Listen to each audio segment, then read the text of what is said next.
A lot of time in a minute talking about how he built his career and how he perseveres and how he holds on to that dream. But I was telling my wife just yesterday, you can sit here all day long and talk about how the yard is it would be so much better if the yard work got done and the yard looked beautiful. Well, you can sit there in your mind and in a chair inside the house and picture the yard when it's all nice and manicured and the leaves are up and the edging's been done and the grass is cut and the bushes look good and all the beautiful things. But the hard work doesn't start until you start cleaning up that yard. In other words, you can imagine how beautiful it'll look all day long. But when you get out there and got to put in 7 or 8 hours of getting yourself all into the yard and pulling weeds, what I'm trying to say is this. A lot of times it's very hard when you decide what you want to do to move it in the right direction, but it's worth it. It takes hard work. And if you're afraid of hard work, you're not going to get anywhere. And so my analogy took a little long to put out there, but what I'm saying is, sure, just picture something really nice in your mind and then feel defeated that you never achieved something. Well, if you roll up your sleeves and you put on those garden gloves and you get out there and you start pulling weeds, and then you know that you're working toward a result that is what you want, that's going to be very satisfying and fulfilling once you get there, it's worth the effort. Thomas, when you first decided that you had to have a way to deal with your pain, and some of the things I've read about you, you found writing at a very early age, and tell us about what writing means to you and how did you start to become a writer. And as you tell that, I won't interrupt you for a little while here because I just want to hear it myself. Tell us how you persevered and stuck with it and just kept at it, because it's done remarkable things in your life. It's kept you out of trouble. It's made you go to a higher place. It's taught you a lot about love. I know that. So tell us your story. Well, first, let me just say, what inspired me to write was actually my older brother, Marshall Edward McRae Jr. He wrote a beautiful poem when we were in elementary school. And it's basically, I don't remember all the things that were said, so I don't want to start trying to recite something. But the book context, not the book, the poem, was about black men in America trying to be better fathers and role models to the kids in their community and their home. And the words that he used to this day, it gives me a tingling feel. Just think about that particular event in my life when he read that poem. And from that point on, it inspired me to write. And every time I pick up a pen and paper, I just feel that same tingling sensation, whether I'm trying to write the novel or some of my poetry. And like you were saying before, I've written, to the best of my knowledge, I think 11 poetry books and 2 short fictions. Every book I've written has meaning. It has inner deep passion.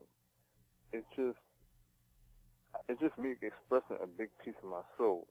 So when I go out there and I recite a poem or I try to promote a book, it's not so much that I'm trying to make a profit. I'm trying to give a piece of myself to the people who I think could actually benefit from it. Because even this book that I'm reading right now, as I'm talking to you, The Best of Thomas McRae, it's a collection of all the poems I've written over years from each book. That's particularly my favorite.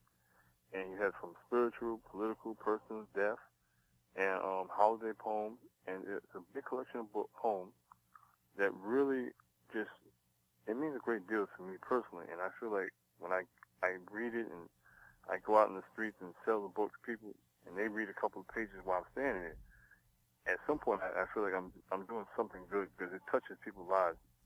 And that's the main thing you want to do when you're here. You want to be an inspiration. Even if you inspire 2 people every day, that's 2 people you actually did something good for. And I think that's the first step to open up the gates to heaven and helping you walk in, knowing that you did something without looking for something in return. I've given a lot more books than I've actually sold because it's not about the money. It's more so about just trying to reach people and get them to see you in a different light. And I think that's what describes me as a person and my writing. That's beautiful.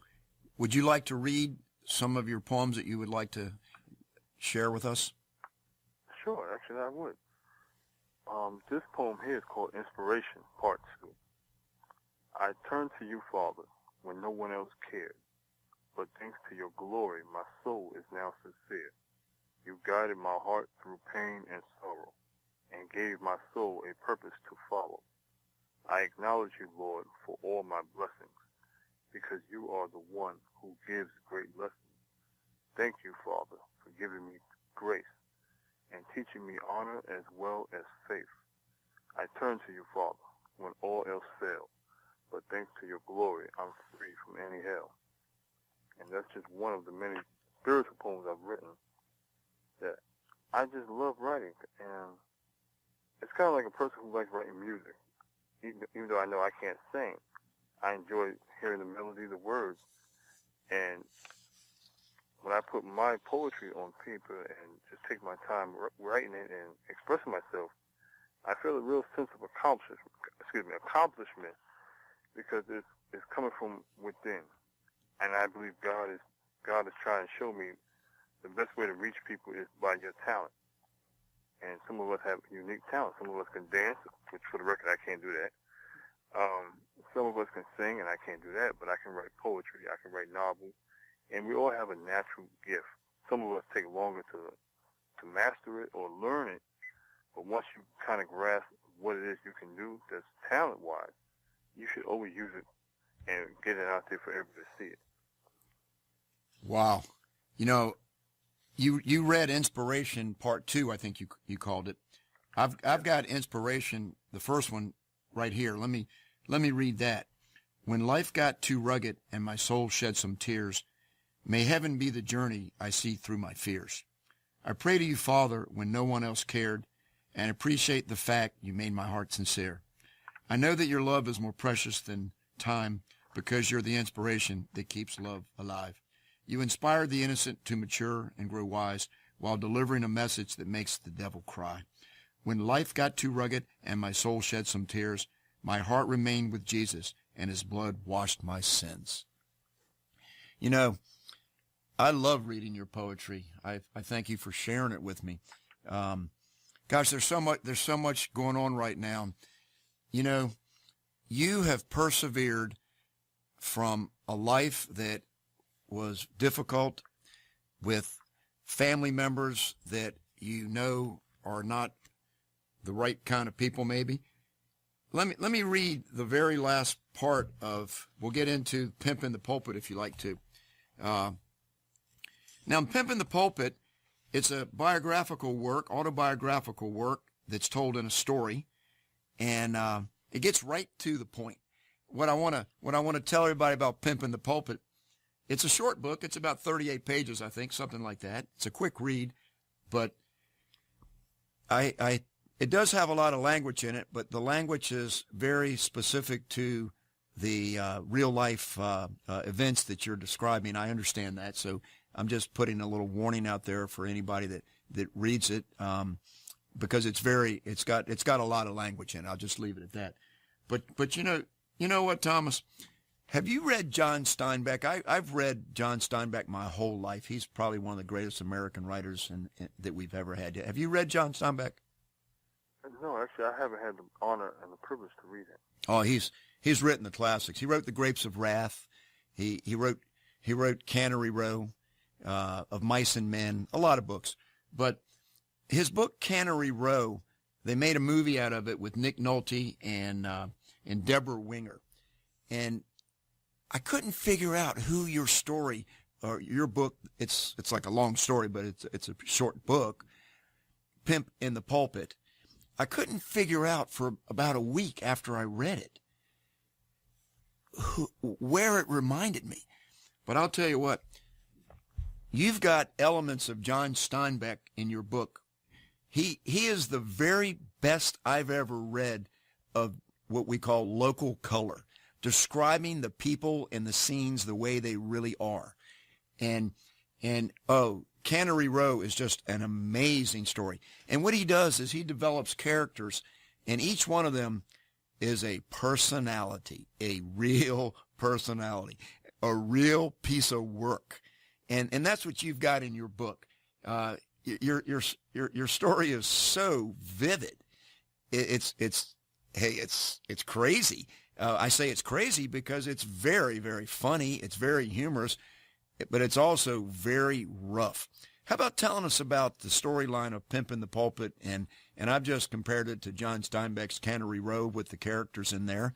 And I'll tell you another one, Tyler Perry, Madeira. Yours has a lot of elements because you've probably seen all of Tyler Perry's movies, right? Yes, I've seen, I wouldn't say all, but I've seen about 89, 95% of it.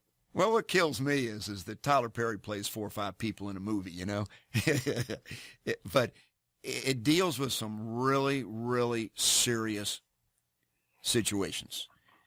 Has anybody ever compared Pimpin' the Pulpit to one of Tyler Perry's movies? Yes, actually, several people have told me that I should try to send him a letter or contact him in any kind of way I can, because they feel like that the book has a similarity to the movies in the context that he's made. And, actually, I think that's a good idea. So I'm in the process of just trying to find the best way to reach out to him and see if he'll respond. I've reached out to several movie and TV scripts, TV shows. I've gotten some feedback. Some of them, basically, they don't take unsolicited material. And some of them said that they would take it under advisement and check it out. So we'll see what happens. I think Pimpin' the Pulpit is, well, first of all, like you said earlier, there is some harsh language. I want people to be aware of that. So you have small kids and teenagers, you shouldn't read that book around them. You definitely don't want to read it around them. But the message is clear that life and sometimes even family may not be the best circumstances, but you can't let that dictate who you are, what you're trying to be. Nothing in life is easy. You gotta really want something, especially if you have a goal that you want to accomplish. Like me personally, I want to try to buy a house, and this way my family and I can have more room to live together. At some point, I want to travel the world and see different places. I want to get married, have kids. And when you have a plan, you have certain things you're trying to do, you have to be patient, because just because you may want it, it may not be ready for you just yet, because God has a different set of plans for you. And you have to be patient and willing to sacrifice to get what you want in life. Now, in my case, I've never really thought of myself so much as a writer, but more as a person who just likes telling stories. And the book just speaks for itself. I have an aunt who's a minister. I have a crazy family. And Pimpin' the Pulpit, in my opinion, it's a short fiction, but it's one of the funniest and humorous books you'll ever read. And you'll definitely get a good laugh out of it.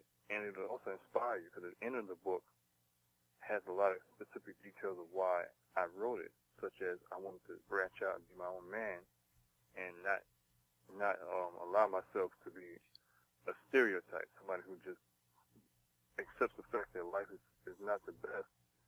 So I'm just going to allow myself to fall under those cracks.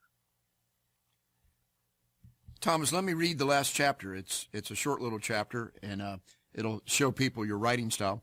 We're coming up on 5 minutes, Thomas, so I just want to let you know that, and I want to bring the final story here, chapter 10. In the book, you are Edward Jones. That's the character that you are. I won't tell the whole plot, but it's about your 95-year-old grandmother's birthday, and it's a bunch of family fighting over who's going to pay for it, and your 95-year-old grandmother's got the foulest mouth of any human being I've ever listened to or ever read. And you're absolutely right. Oh, my. And to be honest with you, it was very mild what I wrote. Yeah, I hear you. So this chapter 10 doesn't have any language, so I'm going to read it on the air. Edward Jones was sitting at his job reflecting on his life and what he had accomplished, while taking into consideration that he never really got the full love and support from a large portion of his family members from neither his mother's nor his father's side. But Edward refused to feel sorry for himself. In fact, he made a decision right then and there that he was going to really make a hard push to promote his newest book project and wasn't going to expect any help from anyone, considering that the supportive track record of most of the people he loves was virtually non-existent. Edward Jones was known for being that shy, sensitive boy who never went out of his way to hurt anyone for the most part, but now he believes he has to be more aggressive and assertive, especially if he's going to walk this journey on his own. Edward Jones always believed in his heart that the